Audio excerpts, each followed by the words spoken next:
child revolution, where healing and consciousness spark transformation, helping you to reclaim your power and create the life you were meant to live. Welcome back to the Inner Child Revolution. I'm your host, Nico Anna Jean. Today, we're going to talk about the spiritual trap, the version of bypass that dresses up as evolution, the one where you're too awake, too aware, or too far along in your work to name what actually happened. Before we get into it, I want to let you know I have a free resource hub for coaches, healers, and creatives called the Conscious Creators Collective. I also have a free masterclass, and my book is also available. The links are in the show notes. Okay, let's get into it. There's a version of this work that looks like healing, but is actually hiding.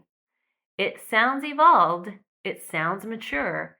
It sounds like the kind of thing someone who's done a lot of inner work would say, like, I don't want to make anyone the villain, or I don't want to be stuck in victim mode, or I've moved past labels. And on the surface, those sentences are beautiful, but that's the trap, because underneath some of them, not all, but some, is a refusal, and that's a refusal to name what actually happened, or to say the word out loud: narcissistic, abusive, neglectful, cruel. You won't say it, because if you say it, then you're going to have to hold something, and that something feels dangerous. But here's what I really want you to hear, is the truth of what happened to you doesn't live in your mind. It lives in your body, and your nervous system has been carrying it the whole time. Your inner child is your nervous system. That's where the child lives, not in memory or story, but in your body. And your body has been telling you the truth the whole time. Tightness when you talk to your parent, stomach drop when their name comes up, the way your shoulders lock when you get a text from them, the exhaustion after the phone call, the way you can't sleep the night before you see them. That's the child. And that is your nervous system telling you what your mind won't say. So meanwhile, upstairs, the mind is running interference. Everyone did their best. It's complicated. I don't want to label them, or you know how they are. But that's the mind overriding the body, and that's the inner adult overriding the inner child one more time. And that's the actual violence of the spiritual trap. You've dressed the override up in spiritual language, and now it sounds evolved. But the child in your nervous system is still being told that what she knows isn't real, and what she feels isn't real, and what her body is holding isn't real. It's kind of a form of self-gaslighting, because you, the sophisticated adult, won't come down from your head long enough to feel it with her. Like, I get it. It's like you don't even know that's happening. But let's talk about why. Because if you're the kind of person that does inner work, then you're not doing this on purpose. You're not even aware it's happening. There's real reasons underneath it, and you have to know what those reasons are before you can move through it. Okay, reason number one, you don't want to be on the pendulum. There's a whole pendulum out there right now. Empath on one side, narcissist on the other, two identities locked into each other. The empath needs the narcissist to be the empath. The whole identity is organized against something, which is still tethered to the thing. And you can see it everywhere. Whole corners of the internet built around it. Contempt, content, dramatized, monetized, and made into a whole personality. The empath is the eternal victim. The narcissist is the eternal monster, and both of them on the same swing. But you don't want to be there. You don't want that identity.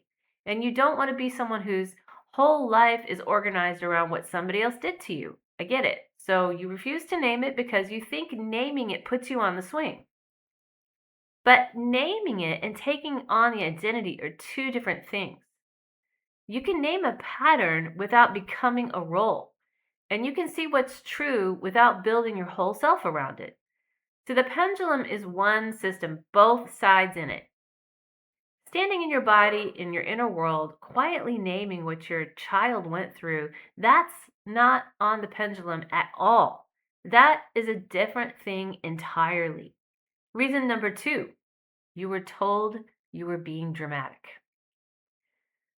So this one is really deep, and it's usually the child, because somewhere in your childhood you got the message that your reactions were too big and they were too much, too dramatic, and that you were making it a bigger deal than it was, and that other people had it worse or you just needed to calm down. And so the adult version of you learned to downplay, to hedge, to soften, and not to sound too dramatic. The problem is, what actually happened was pretty dramatic. Not in an over the top way, but in a real way. And kids don't have the categories to distinguish between dramatic and significant. And if you were told that your real reactions were dramatic, you learn to distrust your own sense of scale. Refusing to name it isn't maturity, it's the child still trying not to be too much. And the adult who downplays what happened is still trying to be the good kid, still trying not to get in trouble for having feelings, and trying to prove she's not dramatic. And all the while, this inner child inside her is watching this happen again. Reason number 3. You think naming it means going public. Okay, this is a big one, and this is where a lot of people get stuck. I've heard so many people have this resistance to naming what happened to them. You think if you name it, you have to do something with it, like tell your family or confront the person or announce it or cut people off dramatically and make a scene. And that feels impossible, so you won't name it at all. But listen, that is not what naming it means, okay? Naming it is private, it's internal, and it's between you and the child inside you. You can decide in your own inner world that a relationship in your life has narcissistic patterns in it. A person might be narcissistic. That person in your life behaves in ways that could be categorized as abusive. And that what happened when you were a child was actually toxic. And you can decide that quietly with support, with a coach or a therapist. But nobody in your outer life ever has to hear you say that word. In fact, I would recommend that you never tell someone that they're a narcissist. This is the worst thing you can do. Telling a narcissistic person that you figured out they're a narcissist is the worst thing you can do. It never goes anywhere good, and that is not what this is for. Naming it is the adult finally saying to the child, I see what happened. I know what this is. I'm not going to pretend anymore. This is in private. It's in your body. It's in your inner world, and nobody has to know. You never have to confront anyone, and you never have to blow up your life. You just have to stop lying to your child about what her body already knows. Now, here's what your inner child is doing while you're being sophisticated about it. Your child is standing there waiting to be believed because your child was a victim. I really need that sentence to land for you because it's not the adult you, it's the child. The child had no power. That's not a story. That's not an identity. That's a fact of childhood. The child had no money, no exit, no way to leave, no full command of language. The child was completely dependent. And when the people the child was dependent on behaved cruelly or coldly or manipulatively, the child had no way to interpret that except as her own fault, or that's the way love works, or that's the way reality is. And that is what victimization actually means when we're talking about a child. It doesn't mean weakness, it means powerlessness in a moment of your life where you were structurally, developmentally, or factually without power.